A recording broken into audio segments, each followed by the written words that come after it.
Hi guys, and welcome back to my channel. So I have a special surprise for you this week. I have one of my brothers here with me, different brother than has been in here before, but it's really cool because I have a lot of siblings, so we can get different book recommendations from different age ranges, different interests. So a question that I've seen a lot on like Facebook groups that I'm a part of, or even questions that you guys ask me on my channel, is around the 13 to 15-year-old range. What are some good book recommendations? Because that's the age whenever kids really like starting to read, but there is so much out there that is dangerous to read and has a lot of content in it that we don't want our Christian children reading. So my brother is 13 and he really likes to read. He really took off reading this year. Yeah. He read Lord of the Rings this year. Yeah, I read the first one again. So he read some last year and he really likes that book. And he reads a lot of other fantasy type books. So if you have a child who has read Lord of the Rings, likes to read in that genre, that age level, we're going to give you some recommendations. I believe we have 10 book series that most of them, I think I've read all of them, and he's read all of them, and he's going to recommend them, why you should read them, and you can be assured that these are clean books that are safe for your kid to read. Okay, so the first one is The Winter King by Christine Cohen. This is about a village trapped in winter, a tyrannical god, and a girl who will do anything to keep her family alive. So we actually read this one as a family. It's been a while since we read it, but this one kind of had an allegorical theme to it, and it is about a young girl who, how old is she? I think she's about 13. She's probably a teenager. I think there is a little bit of romance in here. Nice. But this one was a really good one. I really enjoyed this. Why did you like it? I liked it because you had this mystery of the girl was trying to find out and just going through that story of her life too. Yeah, so it's definitely hard to read in the beginning because it's like all this like bad theology and you're like, where is this even going? But by the end it redeems itself, and I thought this was a really good one for all ages really. Next book.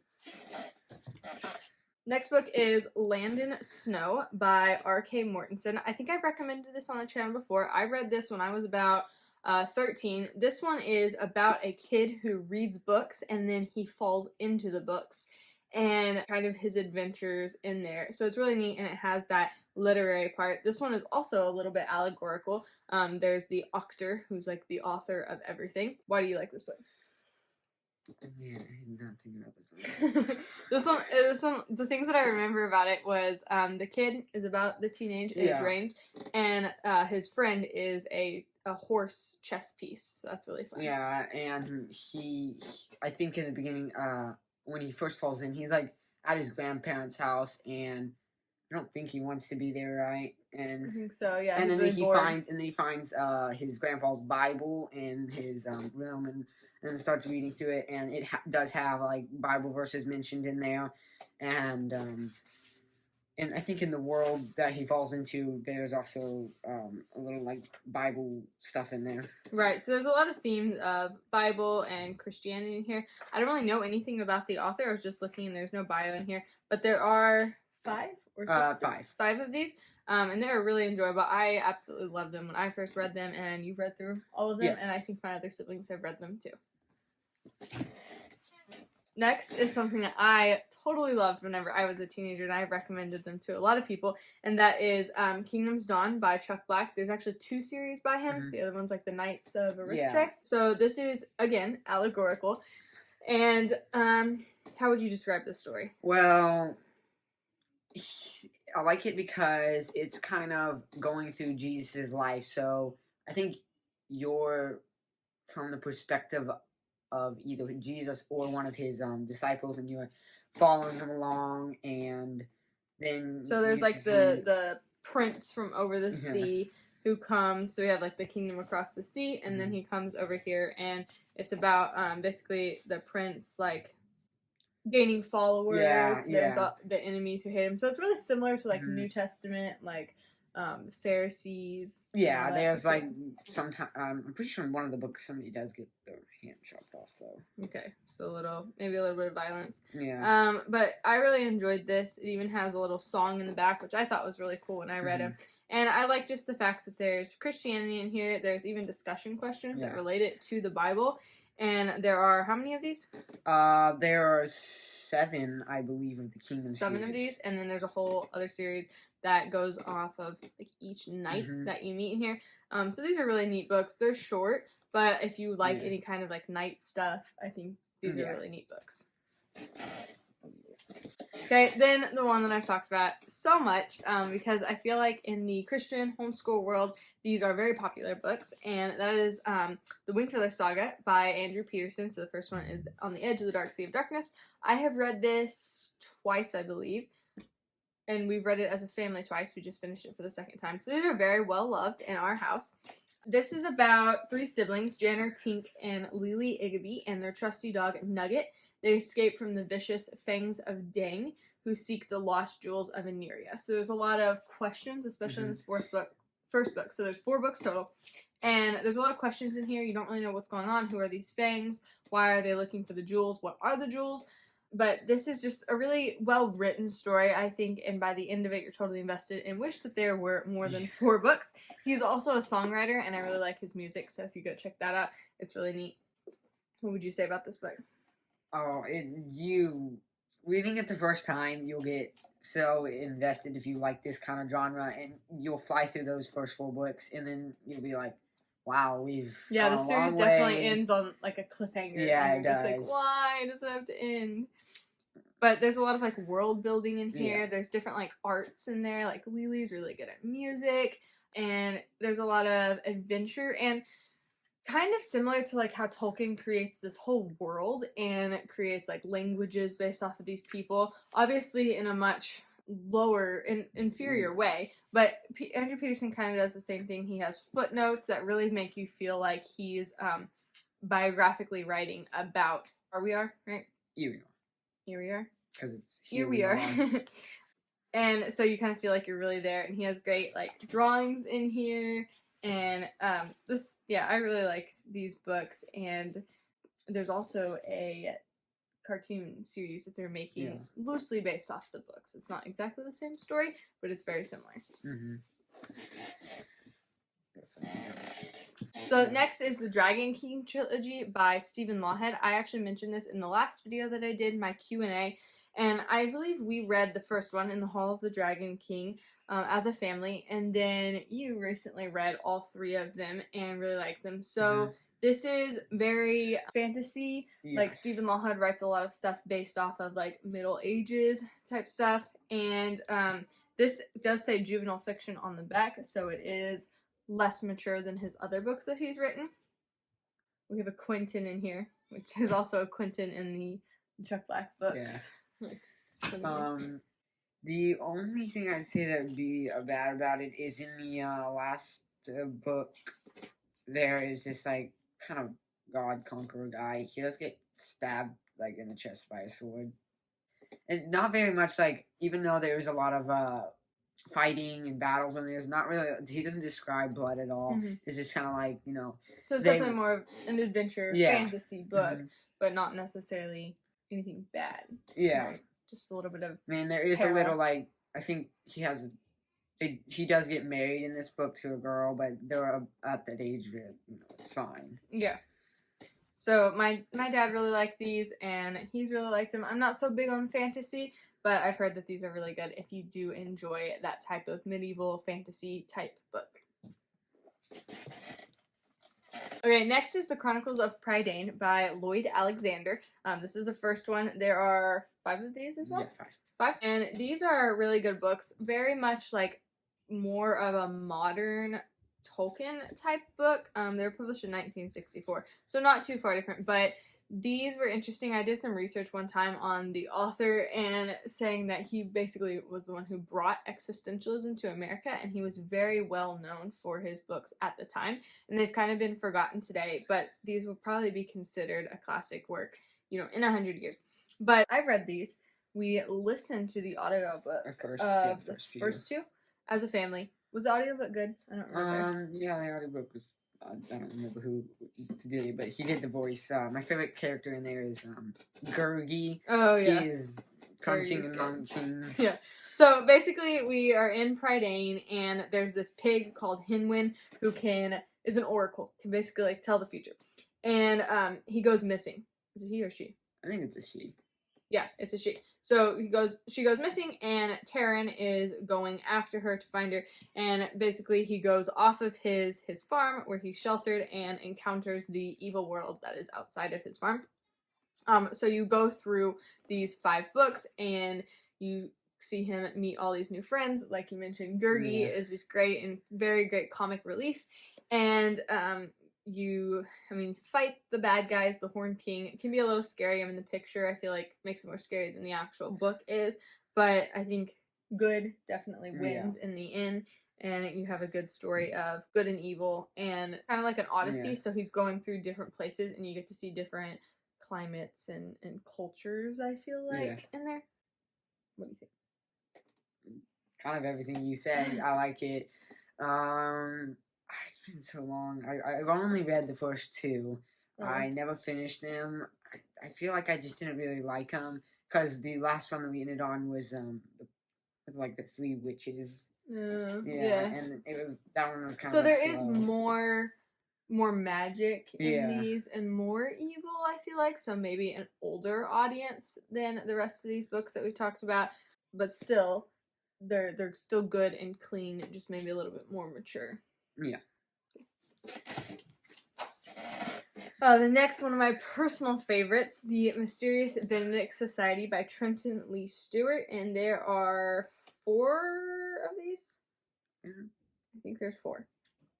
Or 3, and then there's a prequel. These are super fun. It's like a puzzle type book, so these kids get selected because they're special, and they have to go through these tests to kind of narrow down which kids are going to get chosen, and so that it ends up being these 4 kids who are working for Nicholas Benedict, and they're basically trying to fight evil. But this is different than the rest of the ones that we have mentioned because it's not fantasy. It's definitely real world and kind of like evil scientist type storyline. But I really just enjoyed these. My mom read them to me when I was 10, and then all my younger siblings listened, and then I think I might have read them by myself since then. I'm not sure, but these were a family favorite, and we've been watching the shows that have been coming out on Disney Plus, which the first 2 seasons were really good, and based off of the books. Wait, are there 2? Are there 2 or 3 seasons? No, there's only 2 seasons. Okay, so the first season was really good. The second season was, but the first season was definitely based off of this first book. But the characters are just so good in there. There's Rennie, who's he's the leader and the problem solver. Then we have Sticky, who's my little Sterling here. He's very nerdy and maybe not socially aware, more stuck in his books. And then you have Kate, who's the adventurous, outdoors. She has a bucket that has tools for every little thing you can imagine, which is also a little bit Sterling. And then you have Constance, who I think she's what would that spoil it? What? Saying how old she is? It's not really big. She's 3. Yeah, she's 3, but she's this genius. But she's so so dry, her humor, and just so witty. Definitely the comic relief in there. And she's funny, and the show portrayed her so perfectly. And I can just picture her face and her accent. It's so good. So I love these. I guess there's some puzzle things in the back so that you can feel like you're kind of part of the society. And there's a whole nother book that's just different puzzles and enigmas and stuff. So they're really fun. What do you like about this book? I like they're undercover in this one, and that's really fun. And also, so it's kind of spy novel. But I don't know. This was in the show that the evil scientist had a son, and you kind of get to see the inside of both sides of the story. I don't really like this the brainwash thing that. I mean, that can be pretty scary, mind control and stuff like that. That feels more scary to me sometimes than action. Because that can psychological warfare. Okay, next, this is kind of a controversial one, but I have talked about it before on this channel, and you know that one of my favorite. Is it considered fantasy? Yeah, it's fantasy.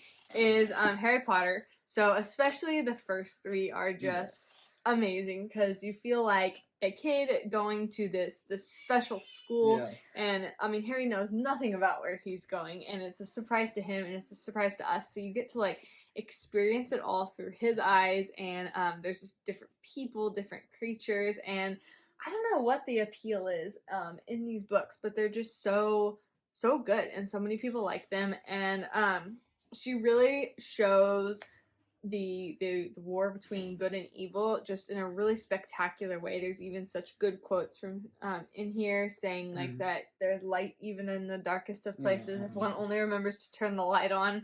But there's just so many good little quotes in here, and good lessons. I feel like a lot of people give it a bad rap because of the magic or the action, and yes, there are some parts that are darker, like I would say the fourth book, wait until you're like 16 to read that. But even though you've read it, they are more mature, right? Yes. They just the good always wins, and there's just really good lessons on friendship in here, and these are just such fun books to read. Which one's your favorite? I don't know. The last few do get like they kind of have like a storyline that you're like they're focusing on, and kind of wild, bloody, especially the last one. There's like in the castle. Well, there's a big battle at the end. Yeah, and they definitely, as Harry matures through the book, so it starts out and he's 11. Yeah. And then by the end he's 18. And so the books mature with him, and they do get a little bit darker. Also, the evil's getting worse. But it does have a good conclusion. So a lot of people read these at the age that he is. Like, you should read this. So start out when you turn 11, read this one, then read when you're 12. So that's a fun way to do it. Or just, going based off of, is your child mature enough to read these books? We listened to the first 3, I think, as a family, because those are just really good and fun books to read. And then the 4th one is more like, as you get older, go read that. So I love the art on this one. It's so pretty. The owls. The owl. The animals and the creatures. It's fun. Okay. And last one. So again, one of my favorites. I feel like these are all my favorite books, and I like them too. This is the Section 13 series. I believe I've talked about these in a video before. These are by James R. Hannibal. So the author, actually has this condition called synesthesia, I believe, where basically he can what is it? He sees sounds. He sees sounds. He feels colors and like. Right. So basically, your senses are all like crossed, and so he decided to write this book to kind of. Yeah, it says, if you bake him a cake, he might tell you that it smells blue and sticky, and you should take it as a compliment. So basically, he wrote this book to make a superpower out of this problem that he has, and so it's just really neat. So James Buckles can basically, he's 13, and he can touch like surfaces, like stones or metal, and he can see what they have seen. And like depending on what kind of substance it is, it'll have a richer memory or more of a weak memory.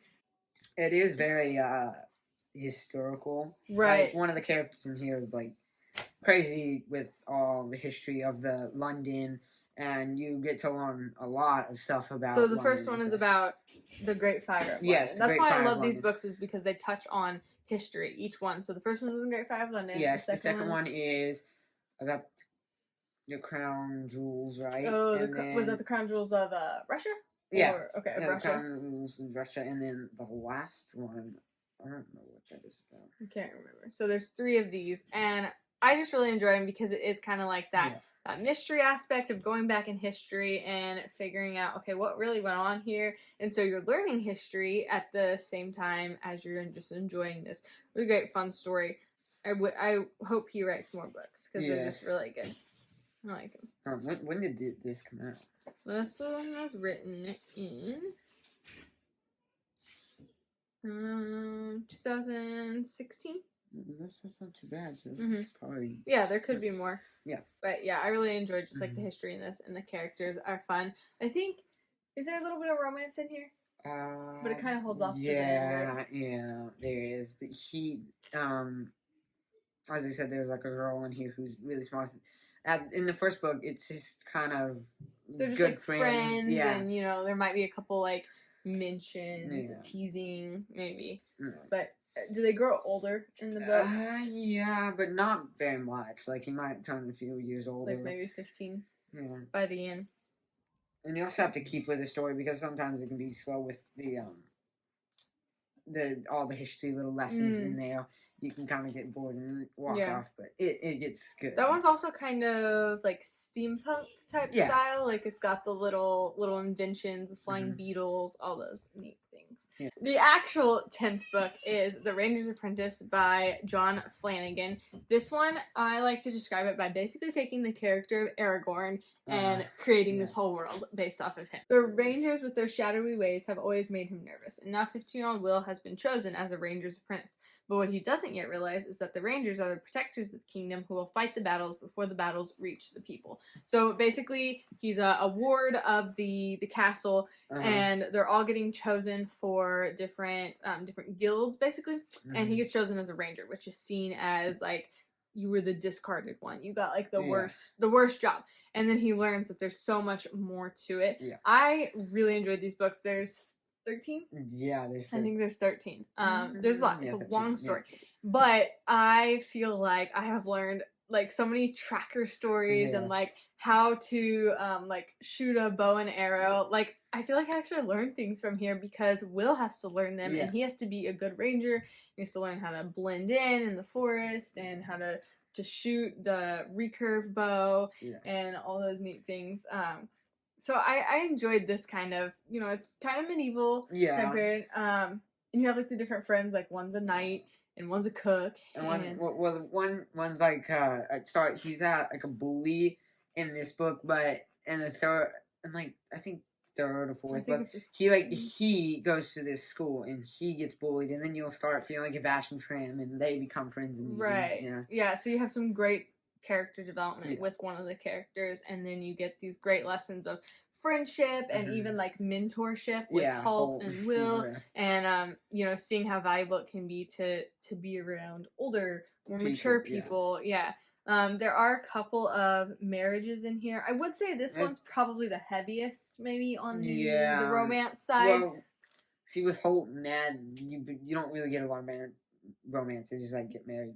Right, really unexpectedly. But with Will, and they're pretty young. Yeah, and there's another the bully guy. He's Horace and I don't want to spoil it. But in the first one you get some like mentions of Will and Alyssa, and it's kind of just like that silly stuff, like oh, she walked in the room and she looks so pretty kind of thing. But obviously they mature throughout the books, and don't want to spoil anything. But there is a little bit of romance throughout, so just, you know, make sure that you're comfortable with that. But I wouldn't say that it's necessarily bad. There's like a few books where he goes to Scandinavia, and then one. Yeah, there is one that's not Scandinavia, it's Scandia. So each place in these books is kind of based off of like a real life place. So you get like a little bit of some Asian culture, some like Arabian. Scandia is very Viking type culture. So one of them is a little bit how would you put it?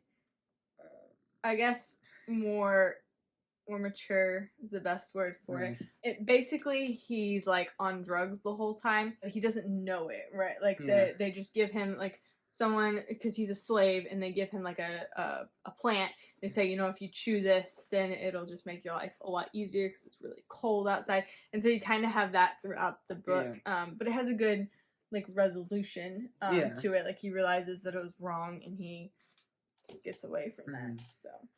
But that is something to consider. But is it in that book or the next one where they like plan the whole like they train all the archers and they plan this whole like rebellion? The next one, that was a really fun one. So I enjoy all the stories in here. I think I've read this one like 3 times probably. I don't think I've ever made it all the way through the series again, but I have started it a couple times and really enjoyed it. Anything else to say? No. So there are 10 books that I would recommend to teenagers who are looking for some clean books to read with some wholesome examples to follow. I think you would really enjoy those, and even as family read-alouds or whatnot, you would like reading those. So I hope that this video was helpful, and if you're looking for more clean reads, you can hit subscribe on this channel, give this video a thumbs up, and you can even follow me on Goodreads. I'll put the link in the description below, and you can see all the books that maybe I don't finish, or the full reviews of all the books that I read. So I will see you guys next week. Bye. Signing out. Wait, let's do a thumbnail, okay? Okay.